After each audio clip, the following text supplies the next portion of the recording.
Je mange bien, tout va bien, le podcast. Beaucoup d'expériences ont été faites montrant tout l'intérêt d'apprendre à des bébés le plus tôt possible, de permettre à des bébés de goûter des saveurs différentes, mais aussi des textures différentes. Plus un enfant, et là c'est démontré, je dirais scientifiquement, le problème c'est que ça a du mal à retomber dans la pratique, qu'un enfant qui a pris plaisir, qui a pris curiosité au niveau de l'alimentation, cette côté curiosité est importante aussi, à découvrir des saveurs nouvelles et à prendre le temps de mâcher, de goûter des choses, de sentir les odeurs. Le goût et l'odorat, c'est dans la même sphère. Eh bien, il a été montré par des linguistes et des sociolinguistes que ces enfants avaient un plaisir bien plus grand que les autres à communiquer par l'oral. C'est le stade oral. Il y a plus d'un siècle, Sigmund Freud nous l'avait déjà évoqué, avait plus de plaisir que d'autres et avait un niveau de langage, au niveau lexical, comme on dit à France Culture, nettement supérieur. D'où, c'est quoi le mécanisme ? Qu'est-ce qui est en lien ? C'est-à-dire que ça vient du cerveau, ça vient des papilles, ça vient de quelque chose de limite de sociologique ? Ça vient du cerveau, ça c'est évident, et ça vient surtout de toutes les synapses, les interférences qui se passent dans le cerveau. Ce système limbique, c'est le premier qui naît chez le fœtus, c'est la zone du rêve, c'est la zone de la mémoire et de l'affectivité. C'est-à-dire qu'un enfant à qui on donne quelque chose ou à qui on fait quelque chose qu'il aime, qui lui fait plaisir, eh bien il l'enregistre en mémoire. Et que fait-il ? Eh bien, il donne des ordres aux deux autres. Il fabrique deux hormones. Une hormone positive, l'endomorphine, une hormone négative, la mépronisine, qui est une hormone qui dit arrêtez tout. C'est-à-dire que si l'enfant n'a pas de plaisir à faire quelque chose, n'est-ce pas ? Eh bien, il va fabriquer cette hormone. Ça ne vaut pas le coup de continuer. Quand un enfant apprend à prendre plaisir à manger, à pas enfourner des plats mous, insipides, etc. Prend le temps de goûter. Ça alimente complètement sa zone de plaisir.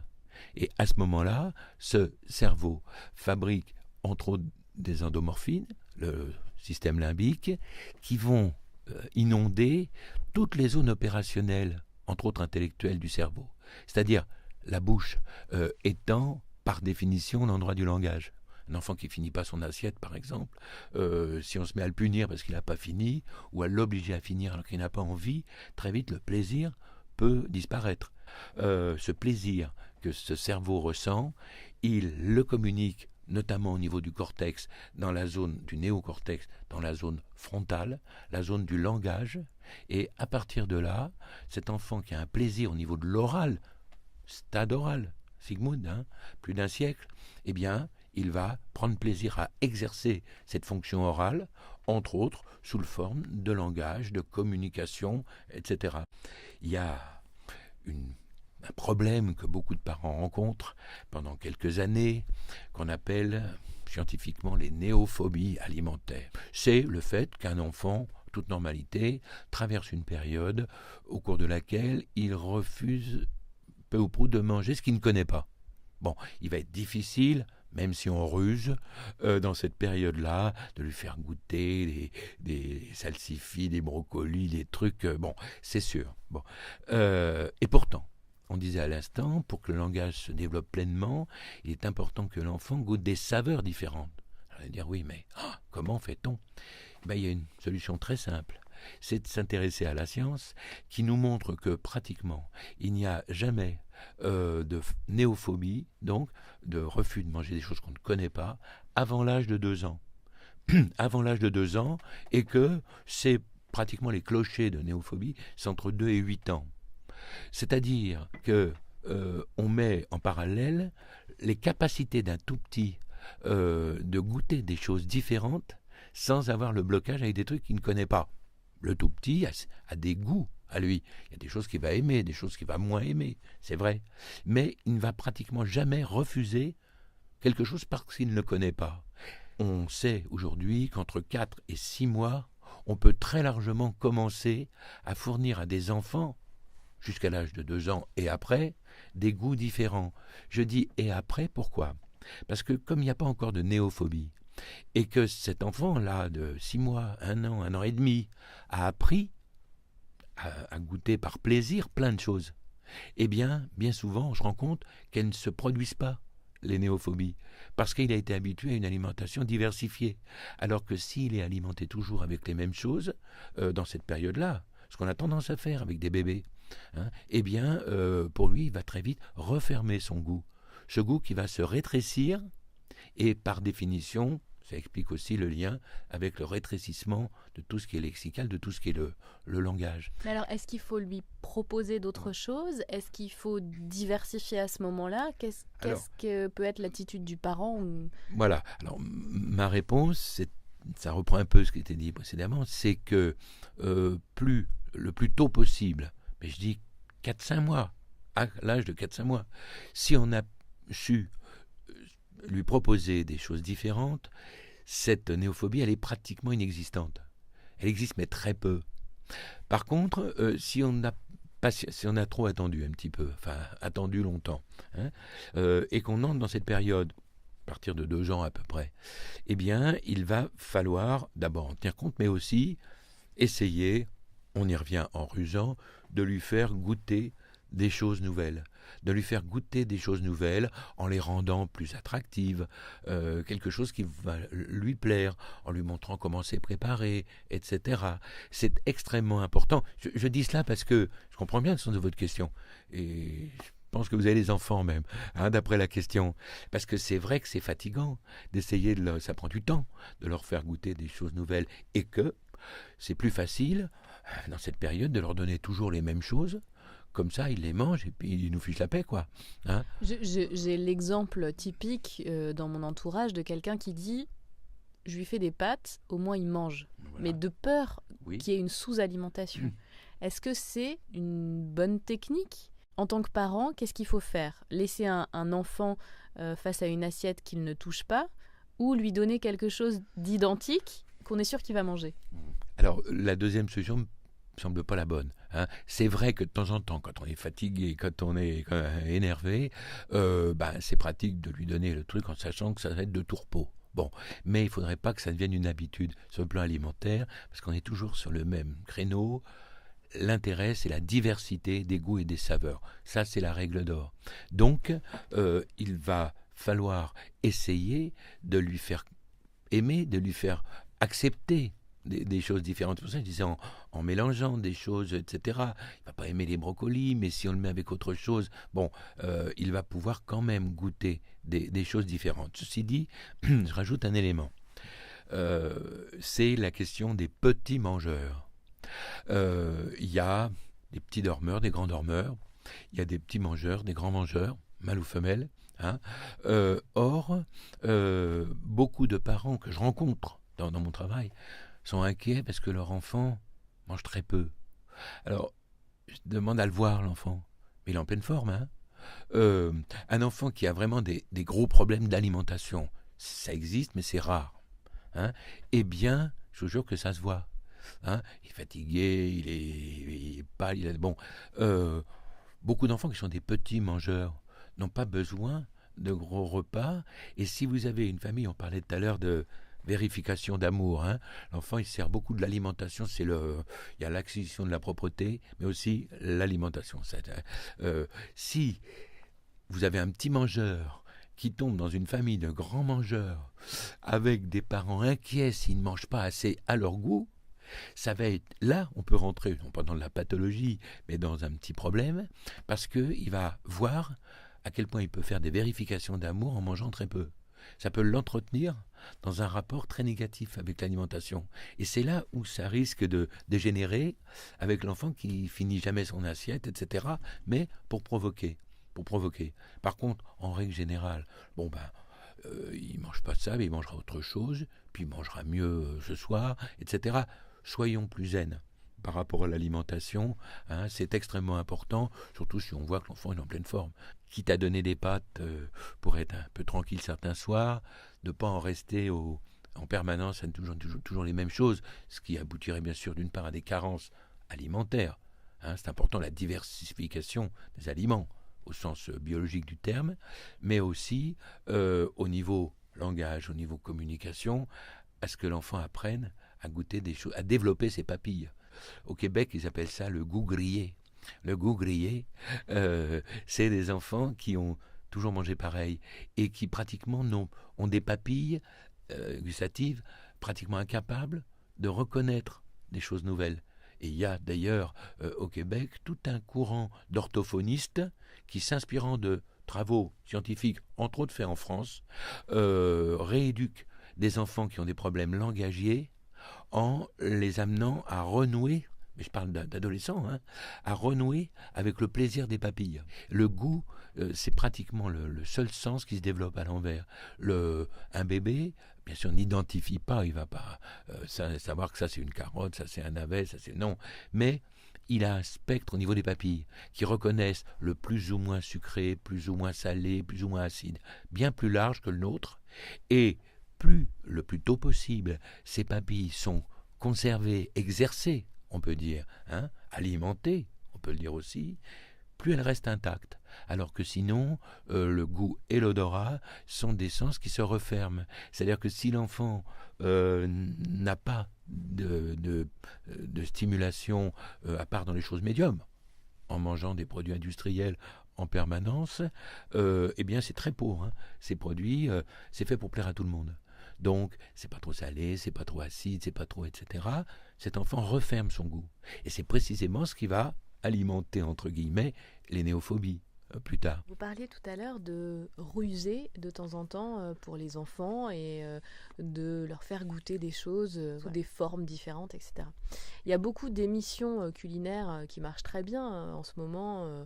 Dès qu'il y a une épreuve sur justement faire goûter quelque chose aux enfants, c'est frit, c'est pané, c'est caché, justement pour qu'ils mangent.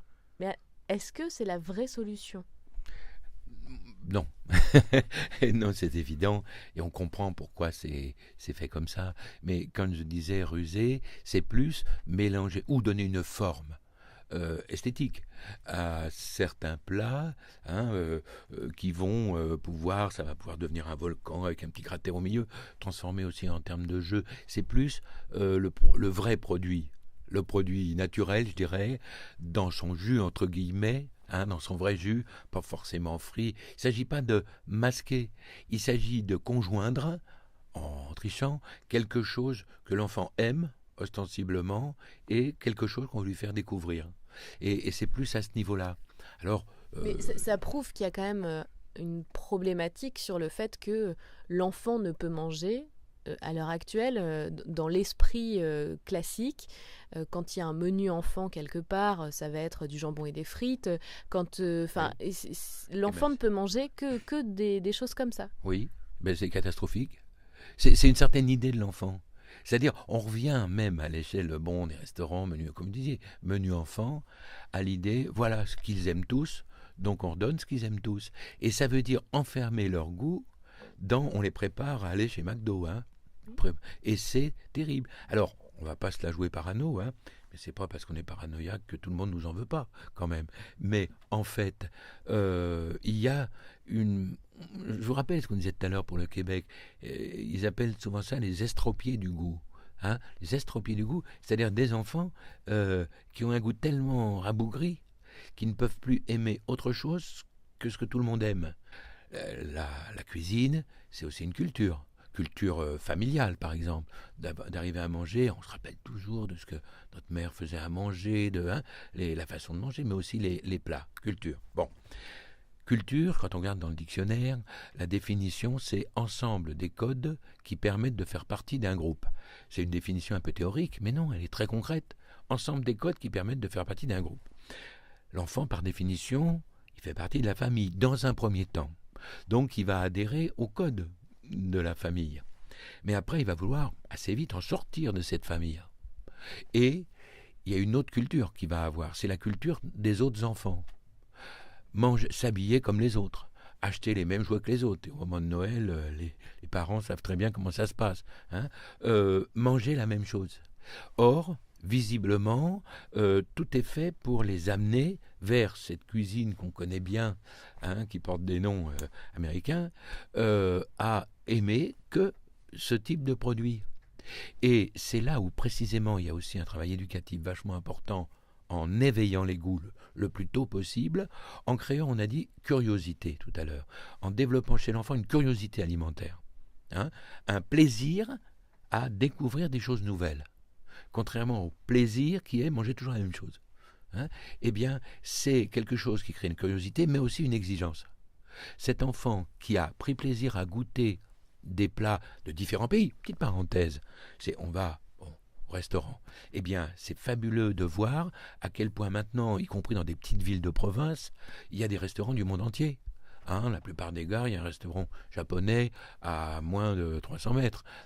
Des restaurants indiens, des restaurants, etc. Faire goûter. Alors, il y a des plats différents à la maison, mais aussi amener les enfants à goûter des cuisines de différents pays. On est dans quelque chose de vachement important aussi pour accepter les autres.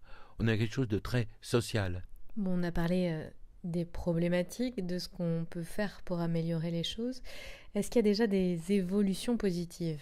Je commence à voir que ce que je vous dis là, et ce que beaucoup de gens disent, ça commence à être pris en compte par un certain nombre de municipalités, par exemple, qui commencent de plus en plus à faire des liens avec des circuits courts, avec des produits régionaux, locaux, voire bio dans un certain nombre de régions. Et c'est vraiment en marche, ce volet-là, par le fait que l'école et les élus prennent conscience que l'alimentation, ça joue un rôle extrêmement important dans les apprentissages. Ça aide aussi à l'éducation, C'est énorme. faire les courses, faire la cuisine. Exactement. Alors, vous allez me dire, mais on n'a pas le temps. C'est vrai, pas toujours. Mais essayons, autant que faire se peut, de se donner le temps. De se donner le temps. Aller au marché acheter une salade, c'est nettement meilleur comme goût qu'une salade toute prête sous plastique. On voit maintenant de plus en plus, on commence à entendre que cuisiner, c'est pas forcément ni très cher. Cuisiner soi-même, c'est souvent moins cher que d'acheter des plats tout faits, ni forcément très long. Quand on a un peu le temps, pensons à faire le marché et prendre le temps de faire le marché avec les enfants qui vont découvrir des odeurs différentes chez le marchand de légumes, chez le poissonnier, etc., l'odeur des fruits, et puis communiquons avec lui, il y a des oranges, elles viennent d'où, etc. Et puis là, celui-là, c'est un maraîcher, alors il vend des produits du coin, c'est pas la peine de lui demander les oranges parce qu'elles viennent d'ailleurs.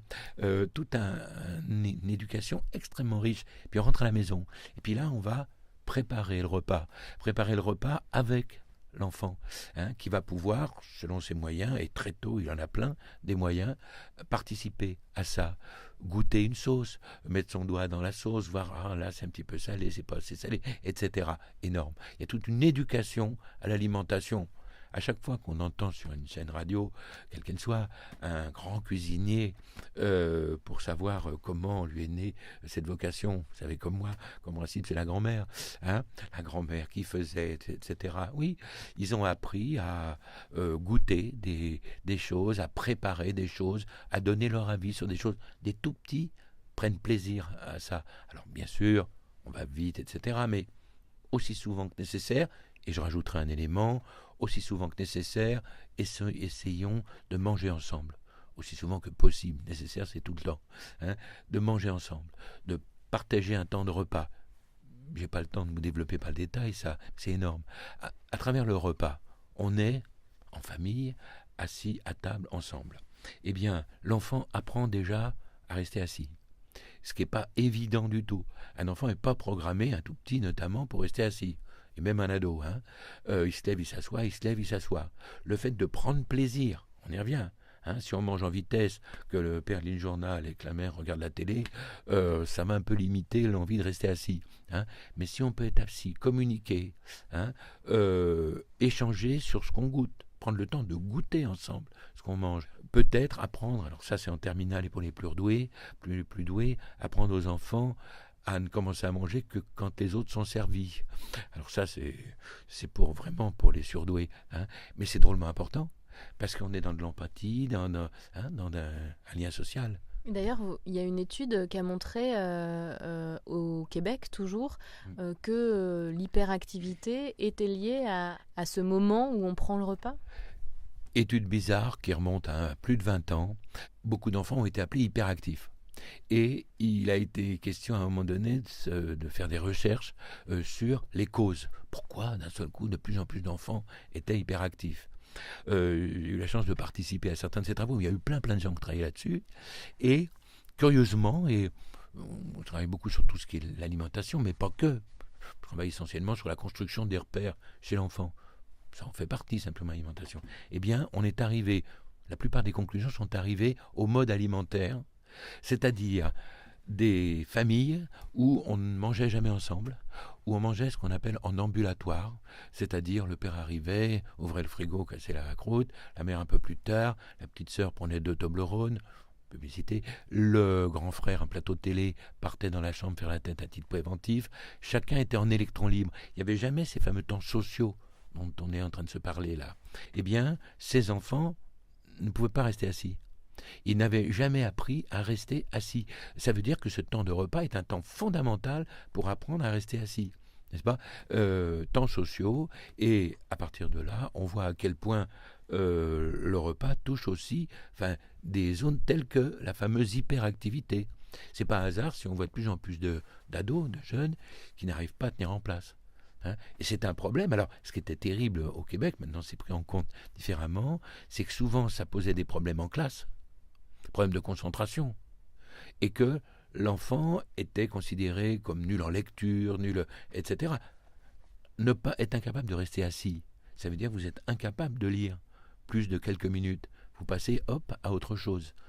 Je continue à travailler au Québec, mais aussi on travaille en Europe, actuellement sur une autre pathologie, qui est, semble-t-il, pas lié directement à l'alimentation, qu'on appelle les enfants zapping. Des enfants qui sans arrêt passent d'une activité à l'autre. Eh bien, c'est un vrai problème, parce que beaucoup de travaux scientifiques, notamment au niveau des neurosciences, au niveau scanner, IRM, montrent que les cerveaux de nos enfants, le cerveau humain, il a toujours changé, les cerveaux de nos enfants évoluent, et que les zones qui permettent de comprendre plusieurs informations simultanées sont de plus en plus actives. C'est-à-dire, en clair, nos enfants comprennent de plus en plus vite plein de choses, grâce aux nouvelles technologies, beaucoup plus vite que nous. Mais l'imprimante marche très peu. Parce que très vite, le lendemain, le jour même, ils le savaient, mais le lendemain, ils ont oublié ce qu'ils avaient appris la veille. Eh bien, c'est un peu ce volet-là. C'est-à-dire, on parlait tout à l'heure de goûter des choses différentes. Mais à condition que ce ne soit pas manger entre 2 réunions, en vitesse, etc. Prendre le temps. Il y a ce qu'on donne à manger, mais aussi le temps qu'on consacre au repas. Alors, ce n'est pas des heures, mais être ensemble et s'en parler.